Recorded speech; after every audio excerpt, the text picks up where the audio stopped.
이 새벽에 주 앞에 나오신 분들을 진심으로 환영합니다. 찬송가 208장 찬양 드리겠습니다.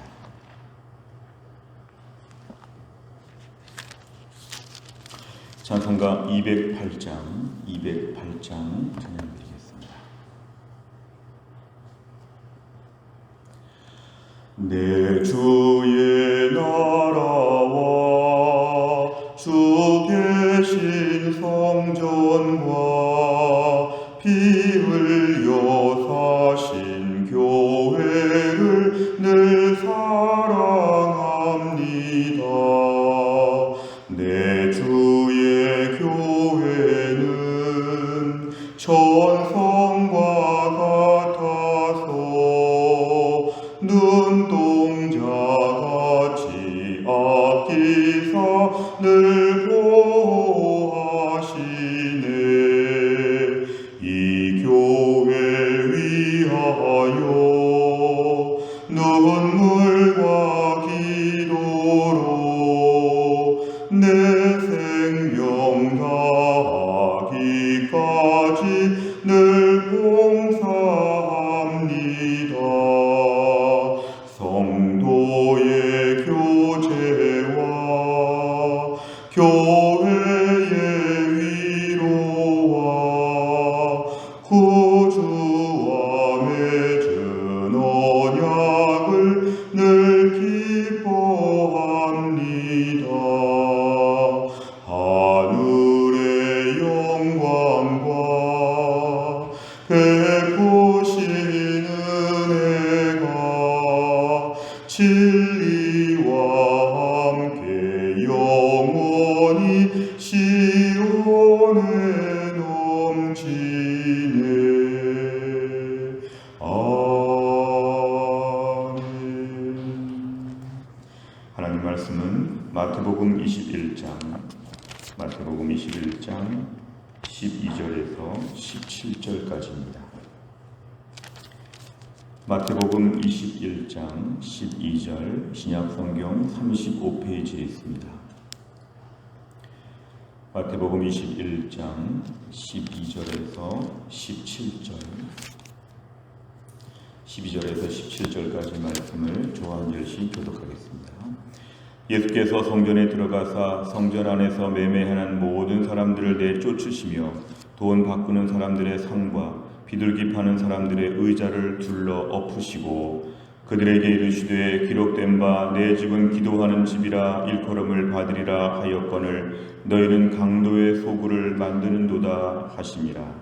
맹인과 저는 자들이 성전에서 예수께 나아오매 고쳐주시니 대제사장들과 서기관들이 예수께서 하시는 이상한 일과 또 성전에서 소리질러 호산나 다윗의 자손이여 하는 어린이들을 보고 노하여 예수께 말하되 그들이 하는 말을 듣느냐. 예수께서 이르시되 그렇다. 어린아기와 젖먹이들의 입에서 나오는 찬미를 온전하게 하셨나이다 함을 너희가 읽어본 일이 없느냐 하시고 그들을 떠나 성 밖으로 베다니에 가서 거기서 유하시니라. 아멘. 오늘 본문의 말씀은 예수님께서 십자가를 지시기 위하여 예루살렘에 들어오셨을 때 이제 어제 말씀이 첫날이고 오늘이 이튿날입니다. 예수님께서 나귀를 타고 입성하시는 날이 바로 첫 번째 날이었다면 오늘 성전 청결 사건이 예루살렘 입성 2일차에 있었던 그런 사건입니다. 오늘 12절에 보시면 예수님께서 지금 예루살렘 성전에 들어가셨는데 성전 안에서 매매하는 사람들이 있었다. 돈 바꾸는 사람들이 있었다. 사실 이것은 어느 정도 하나님께 제사하고 예배하기 위해서 편의를 제공하는 여러 가지 일을 할 수도 있었지만 당시에 이 사람들은 하나님께 예배하고 제사하는 것보다도 매매하는 것, 돈 바꾸는 것, 경제적인 이익을 찾는 것에 더 열심을 냈던 사람들이었습니다. 그러니까 결국은 예배당에 오는 목적이 바로 뭐냐면 돈 벌기 위해서 오는 사람들이 지금 가득했다는 것이죠. 그러면서 나름대로 기록에 의하면 폭리도 취하고 나름대로 다투기도 하고 그러니까 성전이 거대한 아주 시장이 된 것입니다. 예배하고 하나님을 찬양하고 은혜를 사모하고 기도하고 그런 것보다는 뭔가 그 예배당과 관련해서 부수적인 수입을 얻으려고 하는 사람들로 오히려 더 중심지가 되었다는 것입니다. 그래서 12절에 보면 예수님의 공생의 기간에 가장 거칠게 보이는 모습들, 상과 의자를 둘러 엎었다. 테이블과 모든 의자들을 예수님이 직접 둘러 엎으셨다는 것은 예수님이 여기에 대해서 매우 잘못되었다고 지금 행동으로 보여주시는 것입니다. 13절에 보면 예수님 말씀 기록된 바 내 집은 기도하는 집이라. 결국 하나님이 저는 기도하는 목적으로 세워졌고 기도하는 프로그램이 제일 많아야 되고 기도 시간에 더 집중해야 되는데 사람들이 강도의 소굴을 만들었다. 이 강도의 소굴이라고 하는 것은 여기서 뭔가 남의 돈을 빼앗고 뭔가 나의 이익을 추구하는 그런 장소, 강도들이 우글거리는 소굴처럼 바로 예배당 성전이 그렇게 변질되었다는 걸 예수님이 지적하십니다. 당시 유대인들 그렇게 믿음의 자부심도 있고 하나님 제일 잘 믿는 것처럼 그렇게 어깨에 힘을 주었지만 예수님이 오셔서 보니까 실상은 믿음 생활이 아주 형편없다. 예수님이 탄식하신 것입니다. 14절에 보면 맹인과 저는 자들, 이 시각 장애인들과 어떤 다리가 불편한 분들이 예수께 나왔다. 이것은 이 사람들만이 오히려 예수님께 나와서 온전히 의지하고 예수님께 엎드렸다는 것을 통해 당시에 15절에 나와 있는 대제사장과 서기관들과 이 맹인과 저는 자들은 서로 대조가 되고 있습니다. 비록 육체적으로는 질병이 있고 장애가 있으나 예수님께 나와서 뭔가 의지하고 부탁을 드리는 차라리 이 사람들이 영적으로는 훨씬 더 낫다는 것입니다. 15절에 보면 대제사장 서기관, 사실은 종교 지도자들 나름대로 하나님을 잘 알고 믿는다고 하는 사람들은 예수님을 이해하지 못했습니다. 그래서 오히려 15절 중간에 보니까 소리 질러서 아이들이 호산나 호산나 하는 것을 보고 노했다. 같이 찬양하고 같이 기뻐하고 예수님을 맞이해야 될 2배, 3배로 맞이해야 될 대제사장과 서기관들이 오히려 더 예수님을 핍박하면서 15절 끝에 보니까 노했다. 이 화가 났다는 것입니다. 왜 이러냐고. 하나님을 경배하고 예수님을 찬양하는 가장 중요하고 옳은 일을 하는데 정작 그 일에 대해서 지금 화를 내고 있다는 것은 이들의 영적인 상태가 너무너무 밑바닥에 있었음을 보여줍니다. 16절에 보니까 오히려 예수님 말씀하십니다. 오히려 예수님이 어린아기와 젖먹이들의 입에서 나오는 찬미, 사실은 하나님 앞에 온전한 찬양을 어린아기와 젖먹이들이 한다. 어린아기와 젖먹이들은 어른들과 달리 말도 잘 못하고 찬양도 잘 못할 수 있으나 차라리 순수하고 순전하게 기뻐하고 찬양하는 것, 그 찬양을 하나님이 기뻐하신다는 것입니다. 어린아기들이 오히려 온전한 찬양을 한다. 이렇게 주님이 칭찬하실 정도입니다. 여기 역시 어린아기들과 대조가 되는 게 대제사장과 서기관들이라고 볼 수 있습니다. 오늘 17절에 보니까 예수님이 이제 예루살렘 성 밖으로 나가서 근처에 베다니에 가서 거기서 밤에 유하신다 이렇게 말씀했습니다. 내용 간청을 보시면 첫째, 예수님께서는 성전에 들어가셔서 무엇을 행하십니까? 12절에 보면 예수님의 성전 안에서 매매하는 사람들 내쫓으시고 돈 바꾸는 사람들의 상과 비둘기 파는 사람들의 의자를 둘러 엎으셨다 이렇게 말씀합니다. 두 번째 보니까 성전을 정리하신 예수님께서는 어떤 말씀을 하십니까? 13절에 내 집은, 하나님의 성전은 기도하는 집이 되어야 되는데 너희가 강도의 소굴을 만들었다. 예수님이 탄식하십니다. 기도하는 목적으로 지어진 성전에서 정작 와서 기도를 하지 아니하고 매매하고 돈 바꾸고 이익을 추구하고 뭔가 자기들끼리 일을 하느라고 이 성전을 잘못 용도 변경을 했다는 것이죠. 다른 목적으로 지금 사용하고 있다. 더군다나 하나님께 예배하는 장소를 너희가 온 거룩한 공간을 회방하였다고 예수님이 지금 말하시는 것입니다. 세 번째를 보면 예수님께서는 왜 성전을 깨끗하게 하시고 맹인과 저는 자들을 고쳐주십니까? 오늘 예수님께서 성전을 깨끗하게 하신 것은 예수님이 지금 이들의 신앙적으로 잘못된 부분을 지적하신 것입니다. 특별히 13절에 보니까 내 집은 기도하는 집이라 이렇게 말씀하셨는데 당시 성전에 모인 사람들 대부분 기도하지 않습니다.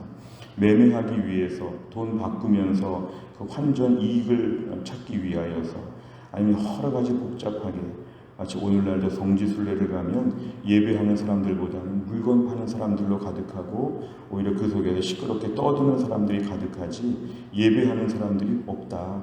오늘날 자기의 유익을 위해 성전 근처에 많은 사람들이 모여있지만 하나님은 예배하는 자들을 찾으시는데 성전에 와서 예배하지 않고 다른 일만 한다. 이 말씀은 오늘 이 당시의 문제를 볼 수도 있지만 오늘날의 우리를 돌아보는 중요한 말씀입니다. 우리는 오늘 교회에 왜 나오는가? 교회에 나와서 과연 예배하는 일이 가장 중요한 목적인가? 교회에 나와서 기도 많이 하는가?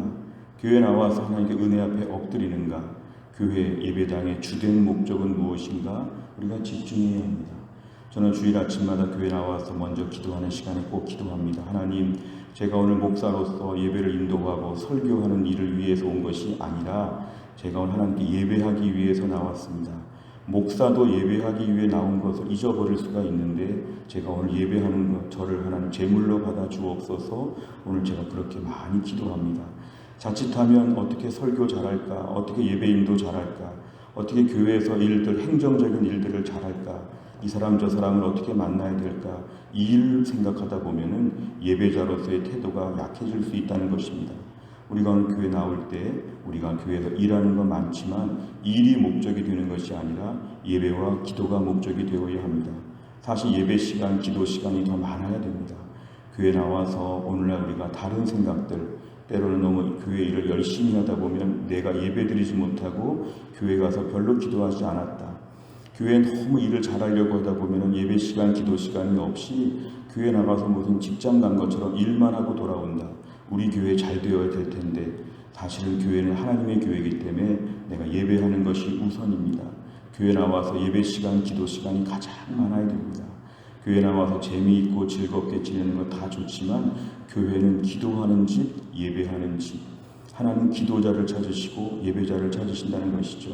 교회 나와서 자칫하면 우리가 우리끼리의 즐거움과 우리끼리의 재미와 우리끼리의 친구 만나는 것과 우리끼리의 많은 프로그램들 중시하고 아니면 교회 일을 열심히 하려고 하고 그러다 보면 정작 우리도 12절 같이 될 수 있습니다.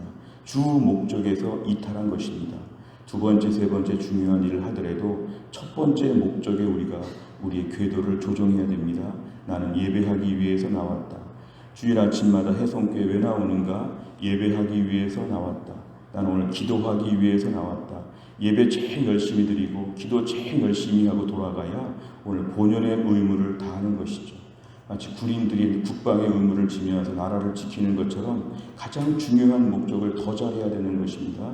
우리가 오늘 교회 안에서 많은 것 중요하지만 내가 제물되어 예배하는 것이 가장 중요합니다. 내가 너무 일을 잘하려고 열심히 하려고 교회를 잘해보려고 그런 마음은 두 번째, 세 번째가 되어야 하고 납작 엎드려서 제물처럼 산 제물로 바쳐지는 예배자가 되는 것이 필요합니다. 오늘 하나님은 그런 자들을 찾으시는 것이죠. 오늘 본문의 맹인과 다리 저는 자들은 차라리 예수님께 나와서 이 혼란스럽고 시끄러운 가운데도 예수님께 나와서 집중하였다는 것이 중요합니다. 오늘도 어려운 시대를 살면서 코로나 때에 우리의 믿음을 지키기 위해서 나는 교회에 예배하기 위해서 간다. 나는 교회 가서 예배하는 시간, 기도하는 시간이 제일 중요하다. 나는 교회 가서 예배하는 시간, 기도하는 시간을 제일 많이 투자한다. 내가 1시간 무슨 일을 하려면 1시간 이상 예배 드려야 된다. 교회 나와서 기도하는 시간 제일 많이 갖고 회의를 줄이고 인간적인 이야기, 대화를 줄이고 기도하는 일을 더 많이 쓰는 것이 본연의 목적이라는 것입니다. 물론 사람들과의 교제와 교통도 중요한 것이지만 오늘 본문에 의하면 하나님이 계신 공간이기 때문에 하나님 먼저 뵙고 하나님을 중요하게 뵙는 것이 교회에서는 제일 중요하다. 신앙의 본질을 회복해야 한다는 것입니다. 네 번째를 보면 성전을 깨끗하게 하시며 성전은 기도하는 집이라고 선포하시는 예수님을 보며 무엇을 느낍니까? 우리는 오늘날 성전에 나와 예배당에 나와서 과연 기도 많이 하는가? 과연 예배를 최선을 다해서 드리는가? 목숨 걸고 찬양 드리고 목숨 걸고 기도하고 목숨 걸고 말씀을 듣는가? 혹시 우리는 15절에 대제사장과 서기관들처럼 엉뚱한 일에 관심을 가지면서 구경꾼처럼 되지 않는가? 오히려 하나님을 찬양하고 은혜로운 것에 대해서 이상하게 생각하지 않는가? 과연 신앙생활에 우리가 실질적인 믿음을 가져야 됩니다. 오늘날의 우리의 신앙은 실질적인 믿음을 가져야 됩니다. 몇 대째 예수를 믿었다. 모태신앙이다. 수십 년째 교회 나왔다. 해송교회 몇 년 나왔다. 직분이 내가 뭐다. 그게 중요하지 않고 어린아이들처럼 예배 잘 드리고 기도 뜨겁게 하고 정말 은혜와 감격 속에서 예배당에서 있으면 이것이 하나님이 찾는 제일 중요한 조건입니다. 오늘 내 신앙이 괜히 겉모습에 화려하고 비본질적인 것에 집중할 수 있습니다. 본질적인 부분, 하나님께 예배하며 기도하는 공간으로 우리 교회를 하나님 섬기게 하여 주시고 우리 교회 이런 예배자가 많아지게 하여 주옵소서. 해성교회 모든 성도들이 온전한 예배자가 되게 해 주옵소서. 내가 그동안 예배 어떻게 드렸는가, 내가 그동안 교회에 와서 어느 부분에 시간을 제일 많이 썼는가, 나의 교회에서의 시간표를 돌아보고 더 하나님 앞에 엎드리는 시간, 내가 오늘 결단해야 되는 그런 말씀입니다. 한국교회가 오늘 이런 부분에 더 집중할 수 있도록, 한국교회가 너무 분주해서 한국교회가 예배 잘 못 드리고 기도하지 않고 교회 나와가지고 다른 것만 많이 하는 한국교회, 코로나 때에 온전케 하여 주옵소서. 기도 제목입니다. 5번째를 보면 내 마음속의 기도를 방해하는 것, 깨끗하게 정리해야 할 것은 무엇입니까? 정결한 마음으로 하나님을 예배하는 예배자의 삶을 살기 위해서 무엇을 결단하겠습니까? 오늘 하나님께서는 오늘 14절의 맹인과 저는 자들, 16절의 어린아기와 젖먹이들을 하나님이 더 귀하게 보십니다. 오늘 저희들의 신앙이 순전하게 예배하고 기도하는 가운데 하나님의 교회를 섬기게 하여 주시고, 특별히 교회에서 일을 많이 하는 분들일수록 기도를 더 많이 해야 되겠다, 예배를 더 열심히 드려야 되겠다, 은혜 받아서 주의 일을 감당해야 되겠다, 이러한 결단과 기도 제목이 오늘 참으로 중요합니다. 새로운 시대를 맞이하면서 우리 모두가 온전한 예배자, 더 온전한 예배자로 주 앞에 헌신할 수 있기를 주의 이름으로 축복합니다. 기도하겠습니다. 하나님 아버지 감사합니다. 오늘도 이 새벽에 하나님이 저희를 깨우시고 주 앞에 나와 기도하는 가운데 오늘 귀한 말씀을 허락하여 주심을 감사합니다. 예수님께서 예루살렘 입성하신 다음에 성전에 들어가셔서 성전을 청결하게 하는 사건들을 보면서 오늘 우리 자신들을 돌아봅니다. 오늘 저희들도 예수님이 책망하시던 사람들처럼 하나님 앞에서 하나님 아버지 기도하고 예배하는 일에 얼마나 집중하였는지, 다른 일로 교회에서 분주하고 정작 기도 별로 하지 않고 정작 예배 열심히 드리지 아니하고 다른 일과 다른 즐거움에 몰두했던 저희들 하나님 용서하여 주시기를 원합니다. 하나님 오늘도 기대하시는, 하나님 오늘도 우리에게 요구하시는 모습이 온전한 예배자인데 주여 우리가 오늘 온전한 예배를 회복하게 하여 주옵소서. 하나님 아버지 한국교회가 코로나 때를 겪으면서 비본질적인 부분에 대해서는 자유하고 본질적인 부분에서 더 하나님 집중할 수 있는 한국교회가 되게 해 주옵소서. 겉으로 요란하고 유명했던 한국교회 모든 것들 다 내려놓고 온전하게 주 앞에 엎드려 예배하는 교회로 한국교회가 새롭게 개편되게 하여 주시고, 한국교회 성도들이 너무 분주한 교회 생활, 예배 안 드리고 기도 대충 하면서도 일에 분주했던 한국교회가 다시 한번 예배자로서 납작 엎드려서 하나님께 예배하는 온전한 교회 될 수 있도록 인도해 주옵소서. 주님 또한 나를 살면서 하나님의 은혜를 구합니다. 오늘도 우리가 주를 섬기며 교회를 섬기며 피로 값주고 사신 교회를 제대로 온전히 말씀대로 섬길 수 있도록 하나님이 함께하여 주옵소서. 오늘도 하나님 몸이 연약한 분들, 마음이 힘든 분들, 오늘도 무더위 가운데 힘들게 일하시는 주의 백성들, 마음과 몸에 근심과 걱정이 있는 모든 성도들을 하나님 오늘도 붙잡아 주시고 하나님의 풍성한 은혜로 해성교회 흩어진 주의 백성들이 또한 날을 잘 감당하게 하여 주옵소서. 감사드리며 예수님의 이름으로 기도하옵나이다. 아멘. 매주 수요일마다 기도하는 100대 기도 제목은 양육과 훈련을 통한 성도들의 영적 성숙과 성장을 위해서 기도합니다. 43번부터 56번까지 오늘 아침에 꼭 기도해 주시기를 바랍니다. 주기도문 하겠습니다. 하늘에 계신 우리 아버지여, 이름이 거룩히 여김을 받으시오며 나라의 임하옵시며 뜻이 하늘에서 이룬 것 같이 땅에서도 이루어지이다. 오늘날 우리에게 일용할 양식을 주옵시고 우리가 우리에게 죄 지은 자를 사하여 준 것 같이 우리 죄를 사하여 주옵시고 우리를 시험에 들게 하지 마옵시고 다만 악에서 구하옵소서. 대개 나라와 권세와 영광이 아버지께 영원히 있사옵나이다. 아멘.